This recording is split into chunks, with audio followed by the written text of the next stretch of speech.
ये किस नए संकट के संकेत हैं?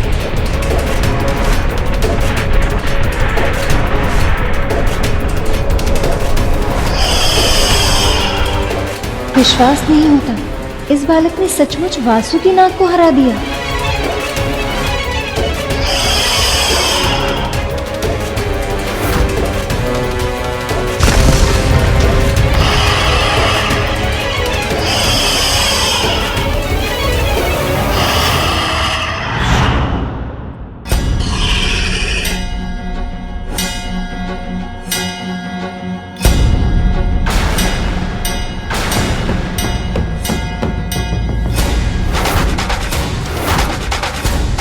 पार्वती की शक्ति के प्रताप से वासुकी का विशाल आकार भी छोटा हो गया और अब ये बालक इतने महान नाग के साथ एक खिलौने की तरह व्यवहार कर रहा है।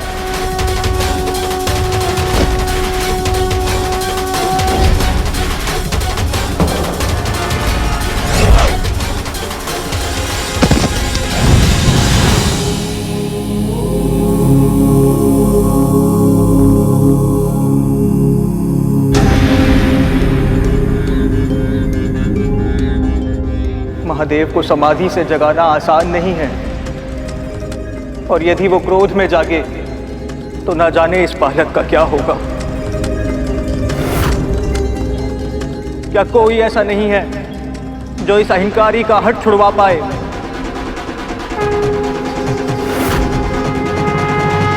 अब इस बालक की उदंडता अति की सीमा को लांघ चुकी है। अब मुझे जाना ही होगा। प्रभु, स्वयं महादेव और सखी पार्वती उस बालक के माता पिता, और वो दोनों अपने पुत्र को अनुशासन का पाठ पढ़ाने के लिए पूरी तरह सक्षम। मुझे नहीं लगता कि इस समय आपको हस्तक्षेप करना चाहिए, कहीं बात सुलझने के बदले बिगड़ न जाए।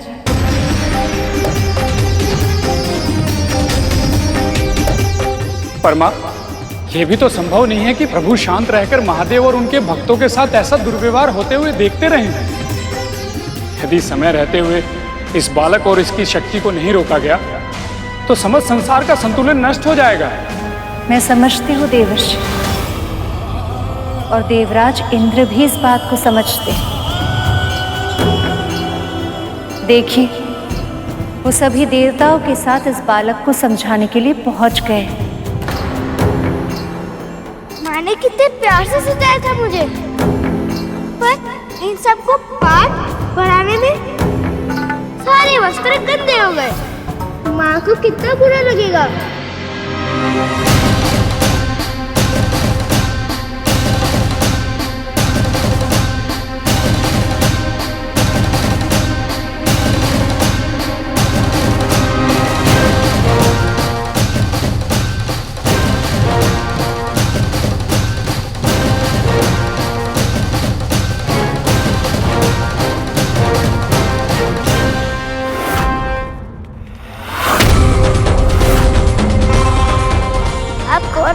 पिटाई खाने। सचमुच इस बहरूपी में कुछ तो विशेष है, जो कभी पशु युद्ध करने आ जाते हैं तो कभी दिव्य प्राणी।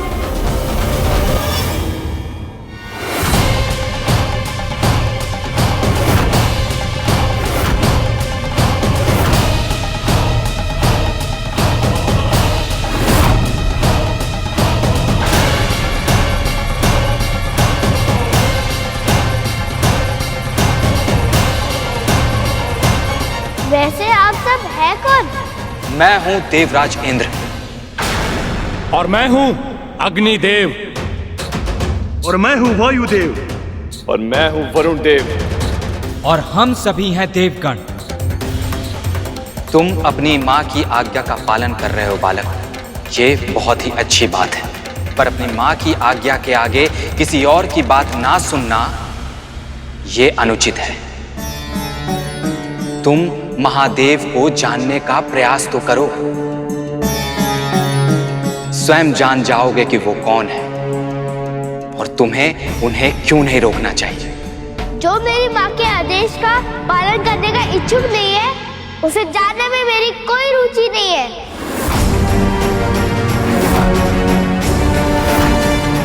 जिस बहरूपी का पक्ष लेकर आप सब यहाँ आए हैं, वो केवल विचित्र वेश धरने में पारंगत नहीं है, कापुरुष भी है।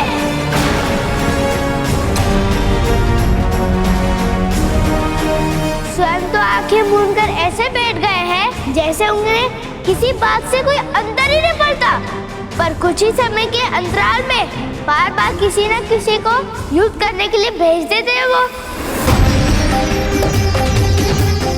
बालक, तुम महादेव को समझने में बहुत बड़ी भूल कर रहे हो। तो उसे सुधारने के लिए मेरी माँ है। तुम्हें मेरी भूल सुधारने का अधिकार किसने दिया?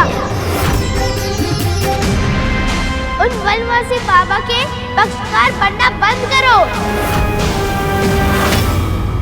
जीवा संभाल कर बात करो बालक। जिस जीवन का उपयोग तुम मुझे उद्देश्य देने के लिए कर रहे हो, उसे अपने मुख के भीतर ही रखो और अपने कानों के पट खोलकर मेरी बात सुनो। ये द्वार तब तक नहीं खुलेगा जब तक मेरी माँ इन्हें खोलने की आज्ञा न दे। इसलिए उल्टे सीधे तर्क देकर उन भैरूपी बाबा का पक्ष लेना बंद करो और उल्टे पैर लौट जाओ उनके पास। बालक, तुम हठी तो हो ही, साथ ही उदंड भी हो। यदि तुमने इस क्षण हमारी बात नहीं मानी तो हमें अपने बल का प्रयोग करना ही होगा।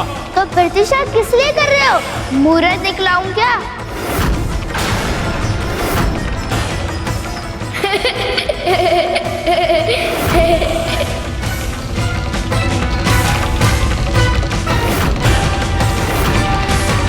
बालक,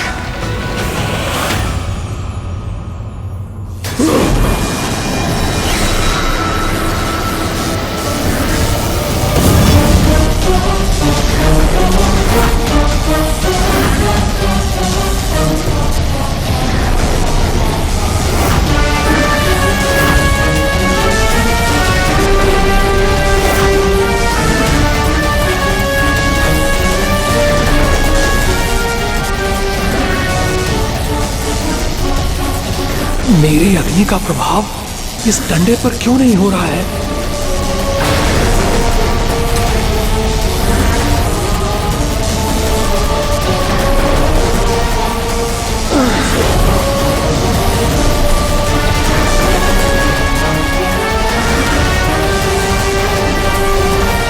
कौन है ये बालक जो अग्नि देव की इतनी भीषण प्रहार को भी विफल कर रहा है?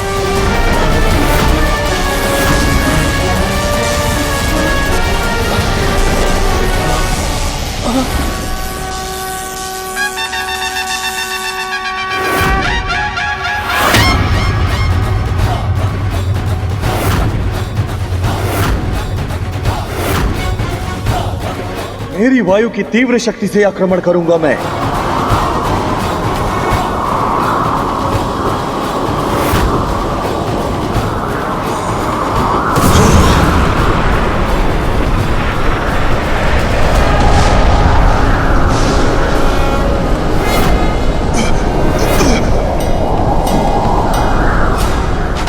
इस बालक ने देवताओं का अपमान कर, उन्हें क्रोधित कर उनसे भी युद्ध करने लगा।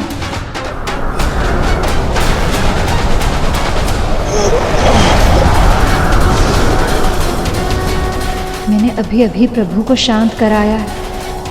यदि इनका क्रोध पुनः जागृत हुआ तो न जाने ये युद्ध कितना बड़ा रूप लेगा।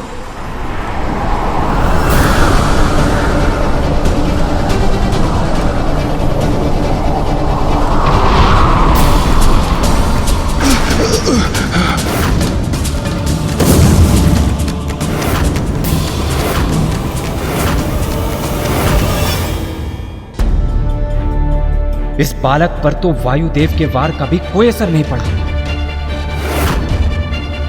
सारे देवताओं के प्रहारों का प्रत्युत्तर ये बालक बहुत ही सरलता से दे रहा है, किंतु कैसे?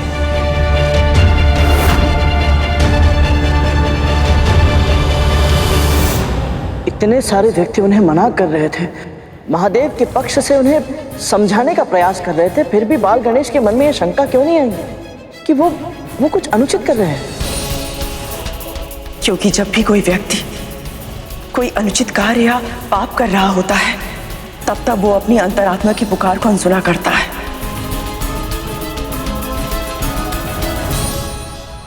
तुझे पता है मुझे कैसे पता चला? जब भी मैं तेरे साथ या विंता के साथ कुछ भी अनुचित करती थी, तब मेरी अंतरात्मा मुझे टोकती थी, मुझे रोकती थी, किंतु मैंने कभी उसका सुझाव ही नहीं माना। तुम्हारे स्वामी, जिनका हृदय इतना शुद्ध है कि देवता भी उनसे परामर्श लेते हैं, उन्होंने भी तुम्हें समझाया कि गरुड़ उसकी मां को मुक्त कर दो, किंतु तुम उनके सुझाव के बिल्कुल विपरीत कार्य कर रही हो। तुम भूल रही हो खतरू, जो अन्य व्यक्तियों के लिए विपदा उत्पन्न करता है, उन्हें स्वयं भी उसी विपदा का सामना करना पड़ता है।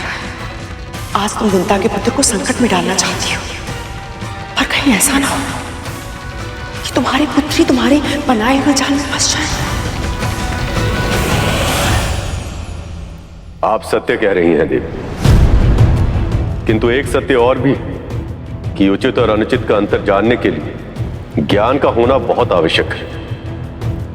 किंतु गणेश उस समय इतने अभिमानी हो गए थे कि वो ज्ञान को स्वीकार करने के लिए तैयार ही नहीं थे। ने बिछाए चक्रव्यूह में घिर गए थे, परंतु अपनी भूल का आभास तक नहीं कर पा रहे थे।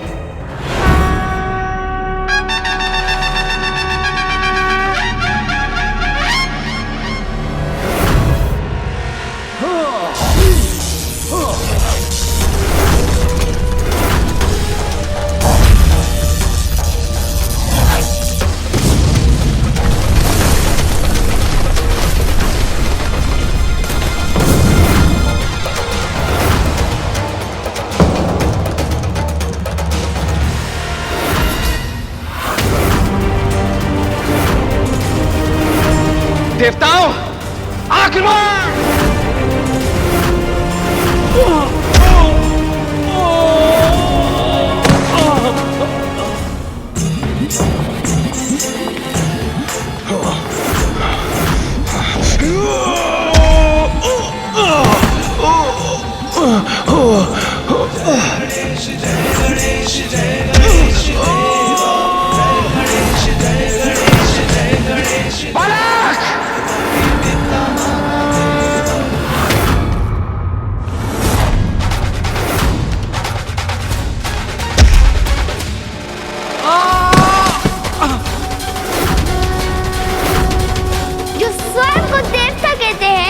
वो सब एक बालक के सामने लाचार होकर भूमि में गिर पड़े। चाहे तो दया की भिक्षा मांग कर देख लो, ठीक से विनती करोगे क्या पता दया ही कर दूं। इस बालक में अहंकार पूर्ण तरह से बस गया और इस अहंकार के अंधकार में खोकर ये बालक देवताओं से भी लड़ रहा है। ये उचित नहीं।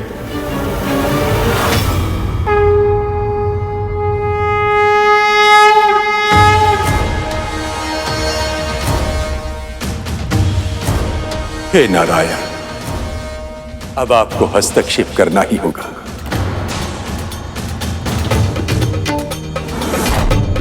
यदि इस बालक को ना रोका गया तो इसकी शक्ति निरंतर बढ़ती जाएगी और एक समय पर इसे नियंत्रित करना असंभव हो जाएगा।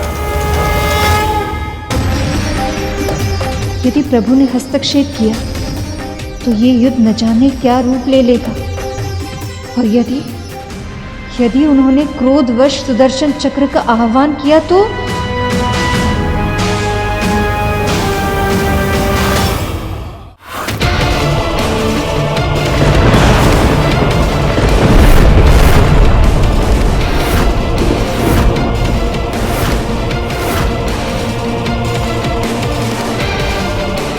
कीजिए प्रभु, शीघ्र ही, नहीं तो अनर्थ हो जाएगा।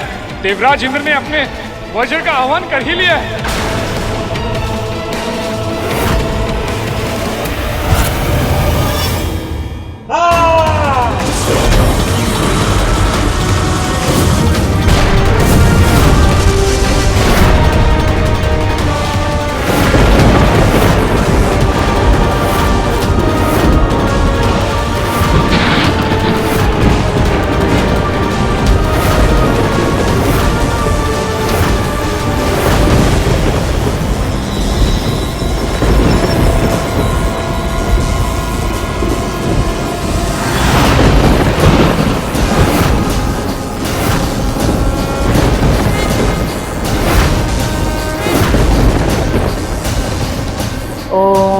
नमः शिवाय।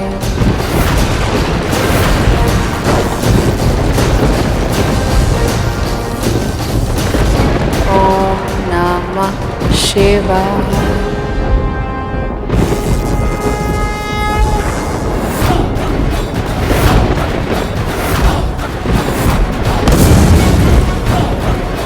ओम नमः शिवाय। ये कैसी शक्ति है इसके दंड में, जिसने मेरे वज्र का प्रभाव भी विफल कर दिया।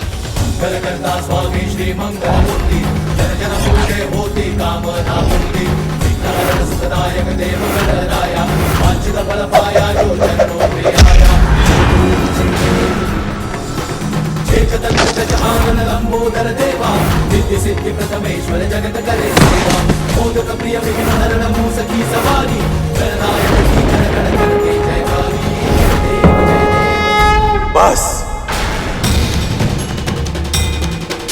बहुत हुआ। देवताओं की रक्षा करना मेरा धर्म है और मैं अपने धर्म का पालन अवश्य करूंगा।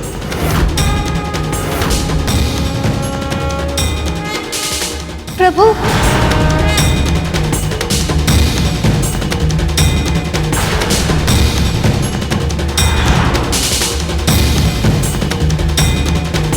मां, देव, प्रभु विष्णु और महादेव अर्थात त्रिदेव एक ही समय पे एक ही स्थान पर एक ही शक्ति के विरुद्ध। अब क्या होगा मां?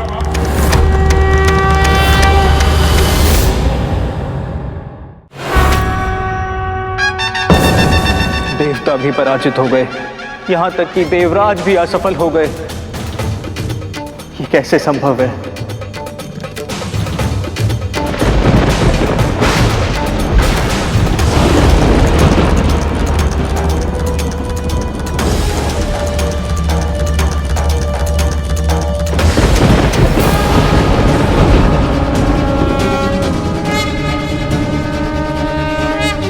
प्रभु,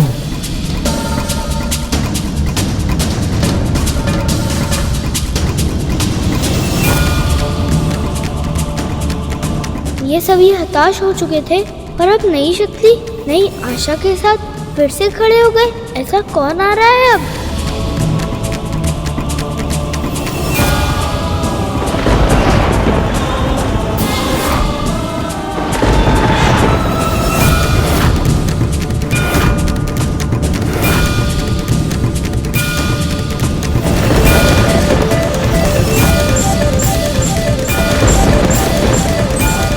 इस बालक के कारण आज ब्रह्मदेव, प्रभु विष्णु और महादेव एक ही स्थान पर एक ही समय पे एकत्रित हो गए।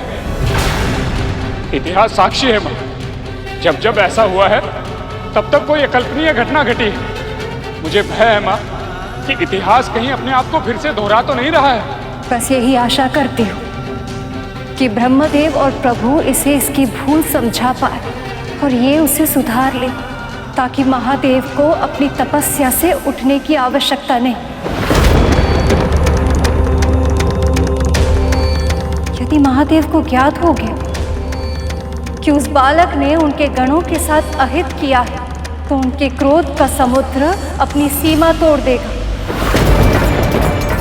और यदि वो सखी पार्वती के परम प्रिय पुत्र पर क्रोधित हो गए, तो सखी पार्वती क्या करेगी, इसकी तो मैं कल्पना भी नहीं कर सकती।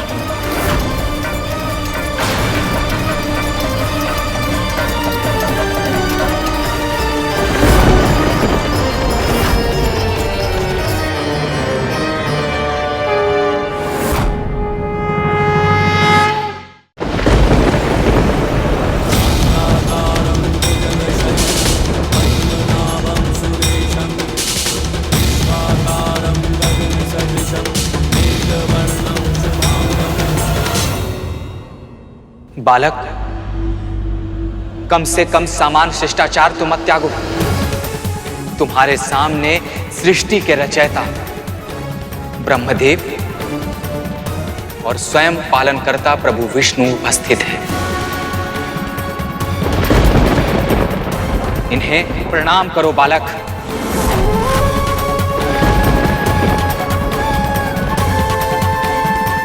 चाहे जो भी हो, पर ये विपक्ष में खड़े हैं, इसलिए शत्रु है ये मेरे।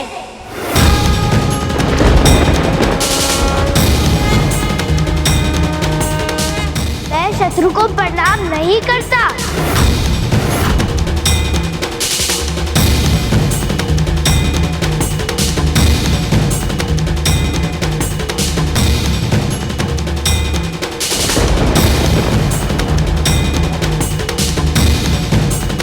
शीघ्र आइए स्वामी, एक शुभ समाचार आपकी प्रतीक्षा कर रहा है। मुझे पूरा विश्वास है कि उसे देखकर आपके मुख पर प्रसन्नता के सहस्त्रों सूरज जगमगा उठेंगे। हम तुम्हारे शत्रु नहीं हैं बालक, हम तुम्हारे शुभ चिंतक हैं और इसलिए समझाने आए हैं कि महादेव सबसे बड़े, सबसे विशाल, सबसे महत्वपूर्ण और सबसे अधिक पूज्य।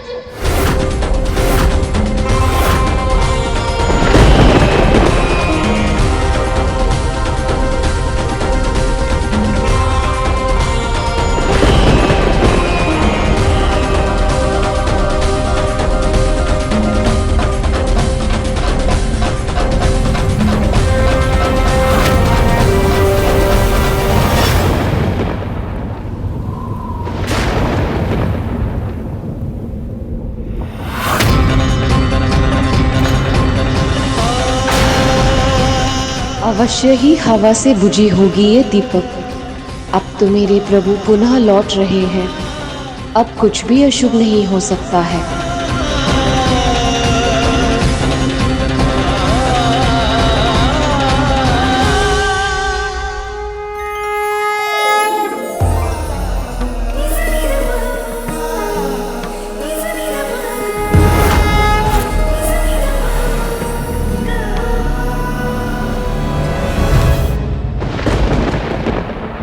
इसे सब पता है, फिर भी अभद्रता कर रहा है ये।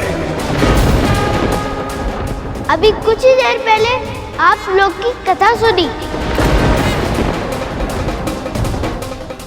वैसे ब्रह्मदेव आपको मुझे उपदेश देने का या उद्दंड देने का अधिकारी क्या है? अपनी उद्दंडता भूल गए? अपना एक शीश उसी कारण गवाया था ना आपने?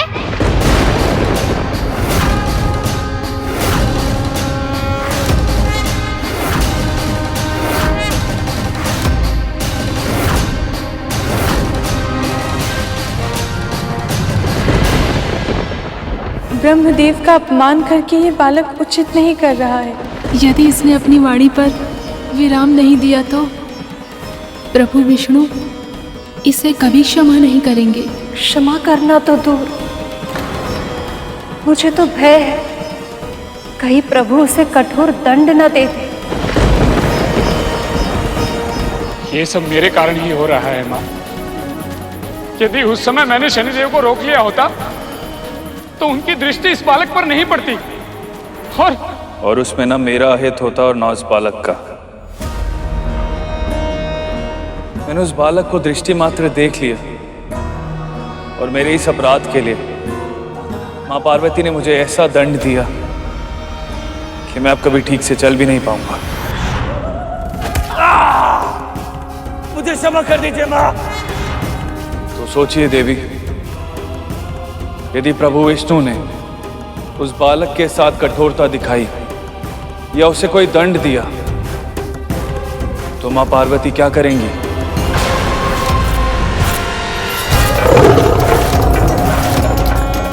हे प्रभु, कोई अनिष्ट ना हो जाए।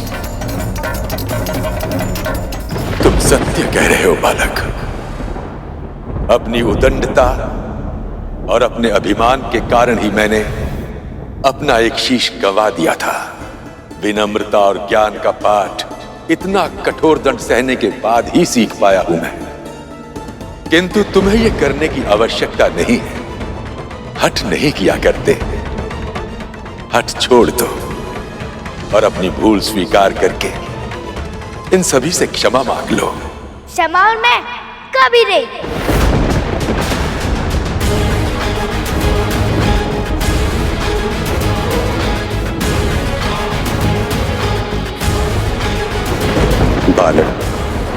तुम्हें ऐसा नहीं कहना चाहिए। मुझे क्या कहना चाहिए और मुझे क्या नहीं कहना चाहिए वो सिखाने वाले आप कौन होते हैं?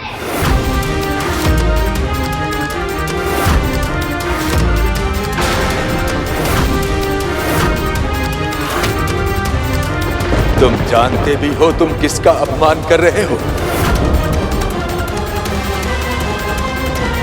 प्रभु विष्णु इस संपूर्ण जगत के पालन करता है और तुम्हारा जन्म भी इन्हीं के आशीर्वाद स्वरूप हुआ है। तो ये मुझे क्यों नहीं पता? या फिर ये भी संभव है कि आप भीतर प्रवेश करने के लिए असत्य बोल रहे हैं?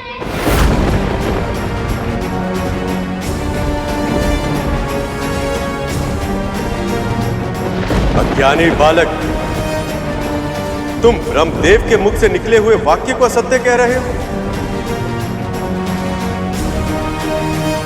जिनके मुख से निरंतर वेद प्रवाहित होते रहते हो, तुम उन पर असत्य भाषण का आरोप लगा रहे हो? मेरे लिए केवल एक ही सत्य है, मेरी माँ का आदेश।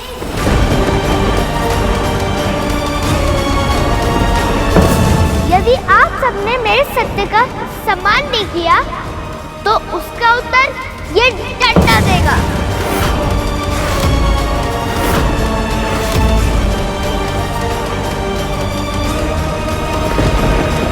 हमारे धैर्य की परीक्षा मत लो बालक। परीक्षा तो आप सब ले रहे हैं मेरे धैर्य की। तुम्हें सच में लगता है कि तुम हम पर आक्रमण करके बच सकते हो? अभी पता चल जाएगा।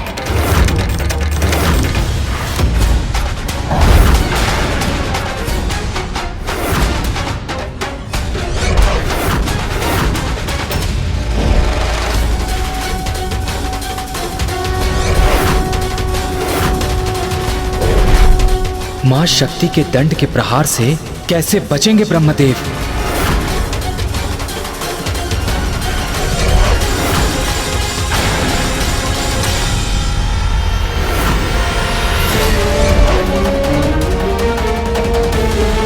हे मां शक्ति, मैं आपके दंड के आगे समर्पण करता हूं। मैं आपके दंड के आगे नतमस्तक हूं।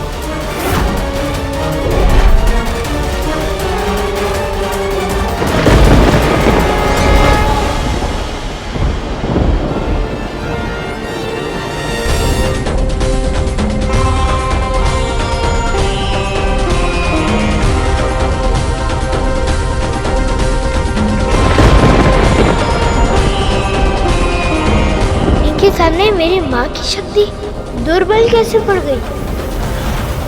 ये प्रश्न तो मेरे भी मन में आ रहा है गुरुदेव। मां की शक्ति ही ऐसी होती है कर। यदि कोई विरोध करे तो वो पूरे वेग से आकर अपने विरोधी से टकराती, रौद्र रूप में उसका सामना करती और उसे पूरी तरह से नष्ट कर देती। किंतु यदि कोई समर्पण करे तो वह क्षमा भी कर देती है। जब मैं डिम में था और मुझ पर संकट आया था तब मेरी माँ भी बहुत अधिक क्रोधित हुई थी, किंतु अब जब बड़ी माँ ने अपनी भूल मानी तो माँ ने उन्हें क्षण ही क्षमा कर दिया।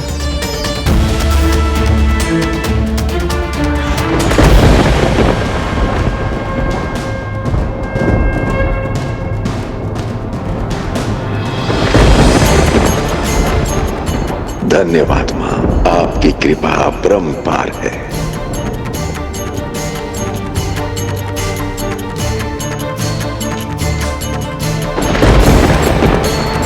इसे क्या हुआ?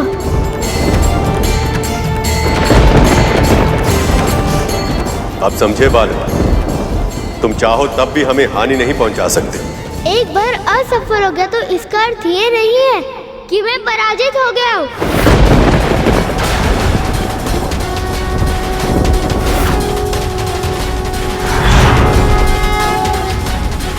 बालक,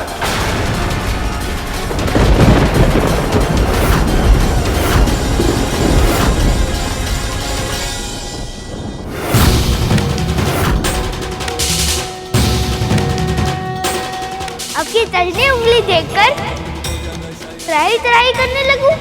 दुर्बल नहीं हूं मैं।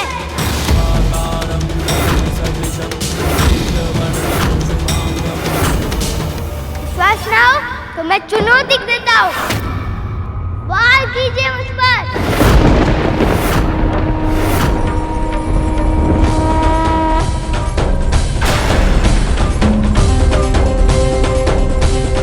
वार कीजिए मुझ पर, वार कीजिए मुझ पर, वार कीजिए मुझ पर, वार कीजिए मुझ पर। ये प्रभु विष्णु को चुनौती नहीं बल्कि अपने विनाश को आमंत्रण दे रहा है। ये सब सिर्फ आपके वक्र दृष्टि के कारण नहीं हो सकता स्वामी। अवश्य ही इसके पीछे कोई कारण निश्चित है। हाँ, मुझे बहुत चिंता हो रही है। यदि प्रभु ने अपना संयम खो दिया तो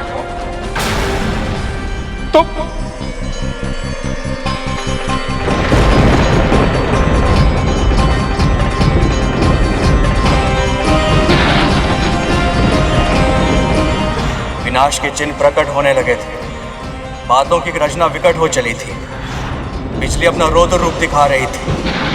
ऐसा प्रतीत हो रहा था जैसे संपूर्ण ब्रह्मांड उस बालक को होने वाले अनर्थ का संकेत दे रहा है। प्रभु विष्णु का क्रोध तो बढ़ता ही जा रहा है नंदी जी।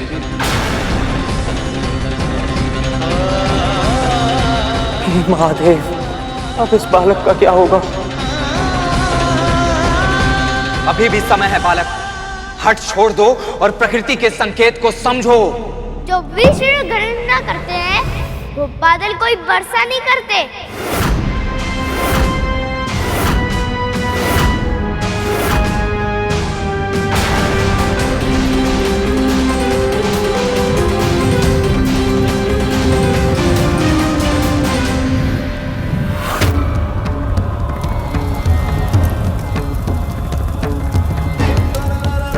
महादेव समाधि में थे, पर अनिष्ट की आशंका से उनके ललाट पर सफेद की बूंद छलक आई थी। ऐसा लग रहा था कि शीघ्र ही वो उनके तीसरे नेत्र तक पहुंच जाएगी और फिर सब समाप्त हो जाएगा।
प्रभु का क्रोध ऐसे स्तर पर आ गया है कि न जाने अब क्या अनहोनी घटित होगी।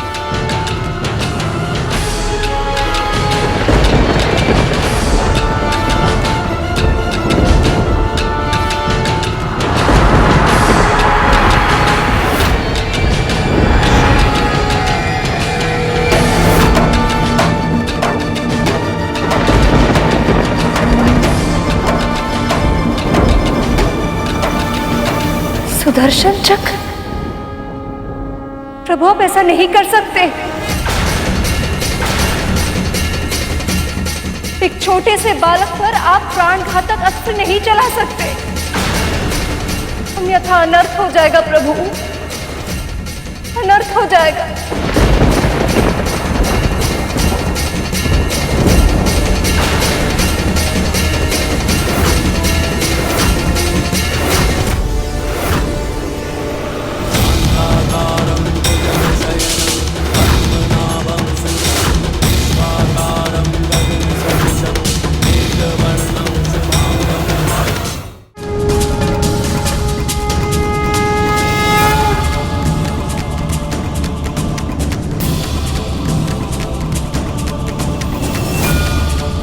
प्रभु, बालक अबोध है।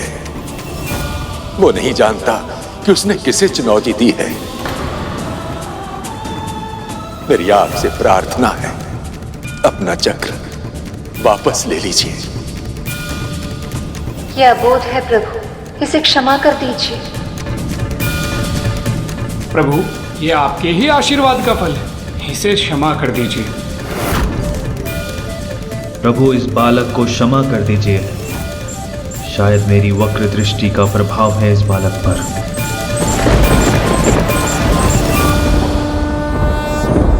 हित चाहते हो तो अपने मित्र का सुझाव मान लीजिए। यदि माँ के इस दंड ने आपके चक्र को इस प्रायित कर दिया, जो दुर्गति होगी वो आप सह नहीं पाएंगे। सारा संसार उपवास उड़ाएगा। जो स्वयं इस संसार को बलहार कहते हैं, वो एक बालक से हार गए।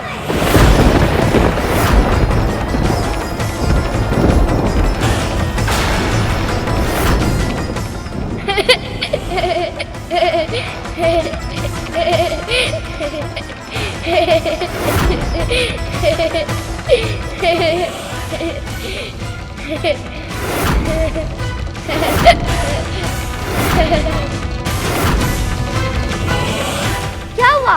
मुझ पे वार करने से भय लग रहा है? तो अब मैं आपका भय दूर कर दूंगा। पहला वार मैं करूंगा आप पर, पहला वार मैं करूंगा आप पर, पहला वार मैं करूंगा आप पर, पहला वार मैं करूंगा आप पर, पहला वार मैं करूंगा आप पर।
महादेव,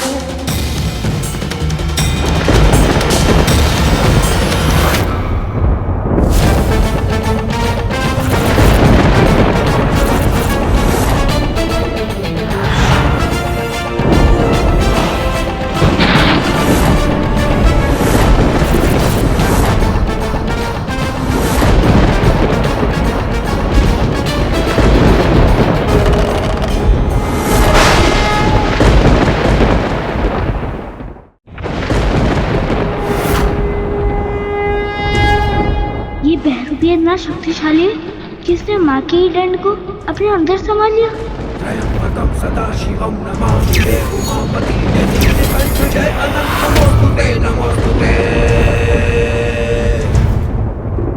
भोलेनाथ भक्तों के हो कष्ट से निवार दे, सारे संकटों से शिव ही है उबारते। महादेव, ओम नमः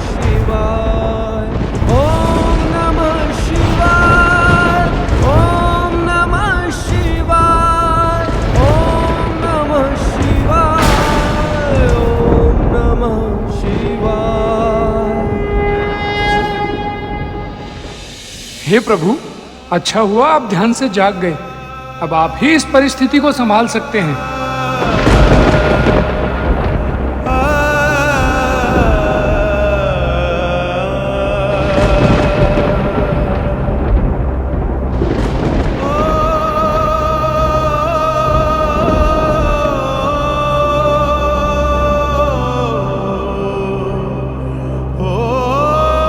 देखिए स्वामी, महादेव की समाधि टूट चुकी है।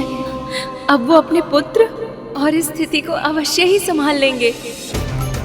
मुझे भय है, कहीं बहुत देर तो नहीं हो गई, क्योंकि इस बालक ने प्रभु ब्रह्मा, प्रभु विष्णु, अन्य सभी देवता और उनके साथ साथ उन सभी का अपमान भी किया है जो महादेव के प्रिय हैं।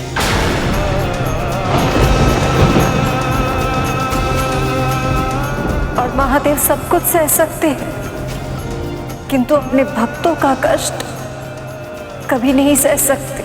जिन तपस्वी पर कड़कड़ाती धूप, भयानक आंधी या मूसलाधार बारिश, इन चीजों का कोई असर नहीं पड़ता। उनका हृदय अपने भक्तों का कष्ट देखकर करुणा से भर जाता है। सखा ब्रह्मदेव, मेरे कैलाश पर आपका इतना असम्मान हुआ, इसके लिए मुझे क्षमा कीजिए।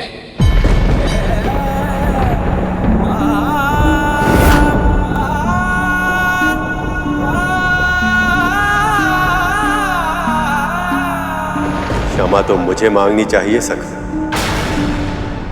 मैं समय रहते नंदी, श्रृंगी और अन्य सभी की रक्षा नहीं कर पाए।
मेरे भक्त गणों का इतना बड़ा तिरस्कार, इतनी उद्दंडता, इस बालक ने अभद्रता की सारी सीमाएं लांघ दी हैं।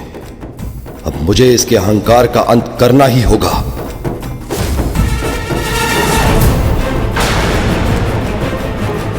हठ नहीं किया करते और अपनी भूल स्वीकार करके सभी से क्षमा मांग लो। क्षमा और मैं कभी नहीं।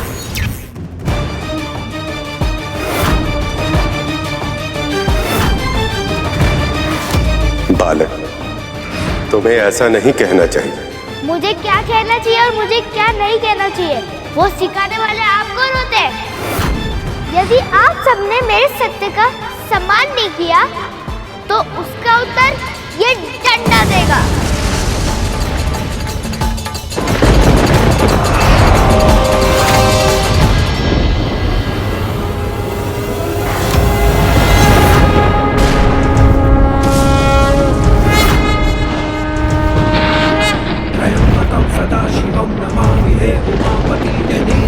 जय अनंत नमोस्तुते नमोस्तुते। हो भोलेनाथ भक्तों के हो कष्ट से निवारते, ये सृष्टि सारी संकटों से शिव ही है उबारते।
दूंगा।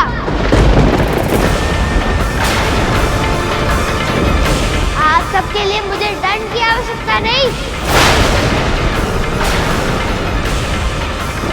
मेरा बाहुबली प्राप्त है।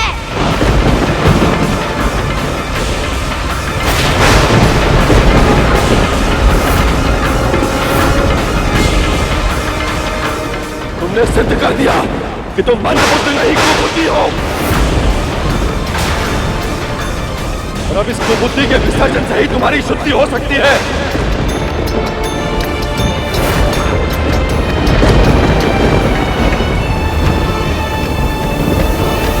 भिक्षुक!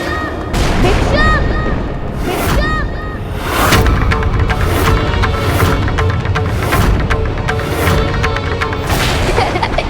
जाकर जल में अपना प्रतिबिंब देखो। कोई भिक्षुक या 2 रुपये रखते हो? जिसे सत्य ज्ञान होगा वो क्या गले में सर्प लेके घूमेगा? कोई गहरा अर्थ नहीं है इस भस्म का, केवल एक ही कारण है, आलस।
ये ले और इस स्थान की रक्षा कर, परंतु याद रहे जब तक मैं बाहर वापस ना आ जाऊं मेरे स्नान ध्यान में कोई भी व्यवधान ना पहुंच पाए।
जिसे वो अब तक केवल एक हठी और उद्दंड बालक समझ रहे थे, वे माँ पार्वती का पुत्र था, जो केवल अपनी माँ की आज्ञा का पालन कर रहा था। परंतु अब माँ की उस संतान की मृत्यु उसी के पिता के हाथों हो गई।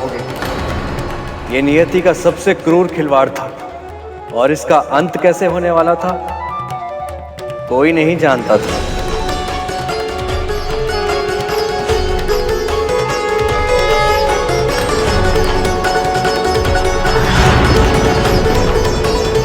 ये बालक बार बार अपनी माँ की बात कर रहा था। कहीं इसकी माँ देवी पार्वती तो नहीं?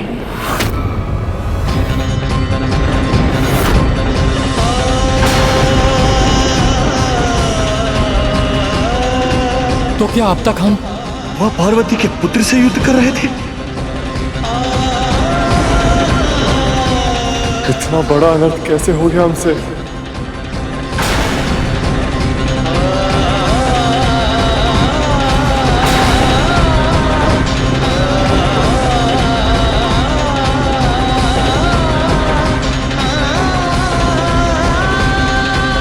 जिस बालक को पाने के लिए माँ ने इतनी कठिन तपस्या की,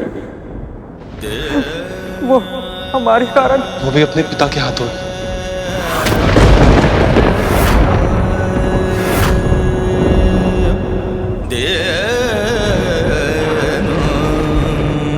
जब माँ को ये सब पता चलेगा क्या होगा तब?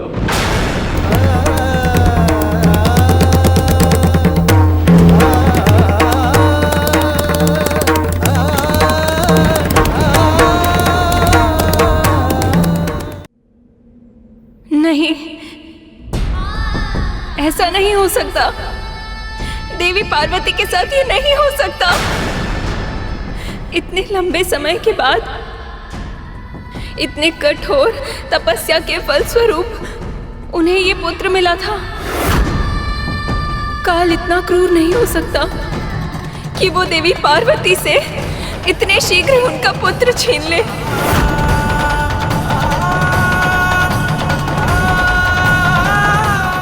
ये सब आपके दृष्टि के कारण? वक्र दृष्टि से मेरे पुत्र को देखने का साहस भी कैसे किया आपने?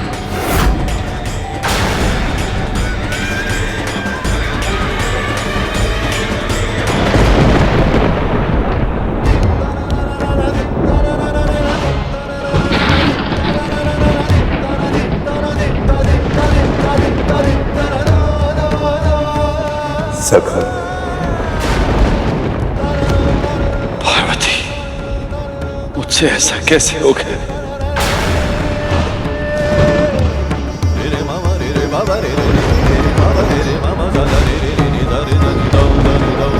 ये प्रश्न आप उनसे क्यों पूछ रहे हैं महादेव?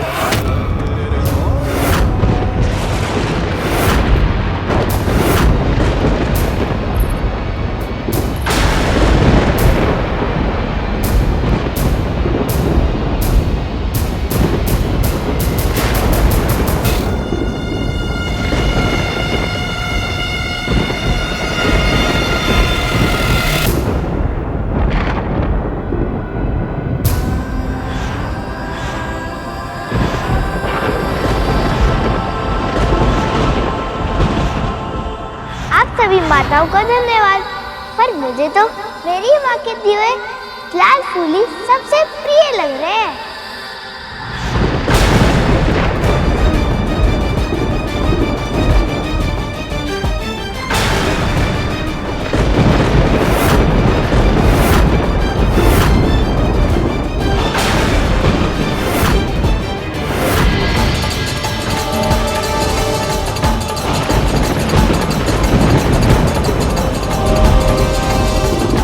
ये था आपका समाधान, ये था आपका समाधान, ये था आपका समाधान, ये था आपका समाधान, ये था आपका समाधान।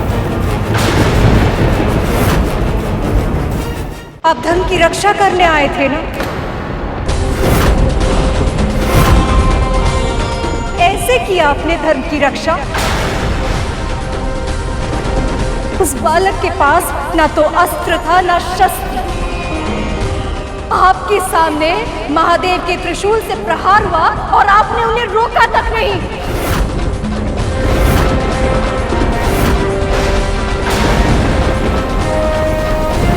क्यों स्वामी? क्यों स्वामी? क्यों स्वामी?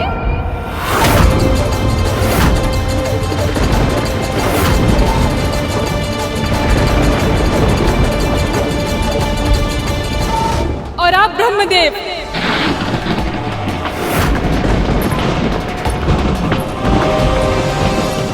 आप नारायण को सुदर्शन धारण करने से तो नहीं रोक पाए, तो महादेव को प्रहार करने से कैसे रोकते?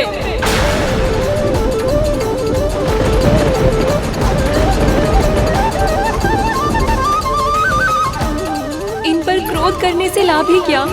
वास्तविक दोष तो मेरे पति और इनके भाइयों का है।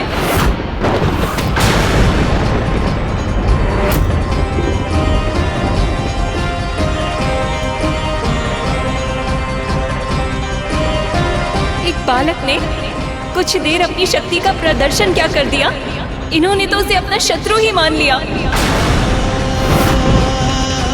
अपने सिंहासन की रक्षा करने के लिए इन्होंने सारी सीमा ही लांघ दी।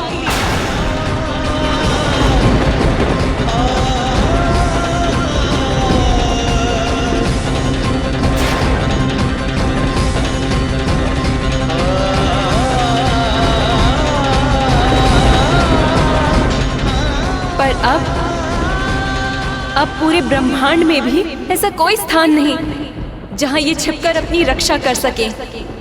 न जाने कितना भयंकर परिणाम होगा देवी पार्वती के क्रोध का जब उन्हें अपने पुत्र के वध के बारे में ज्ञात होगा।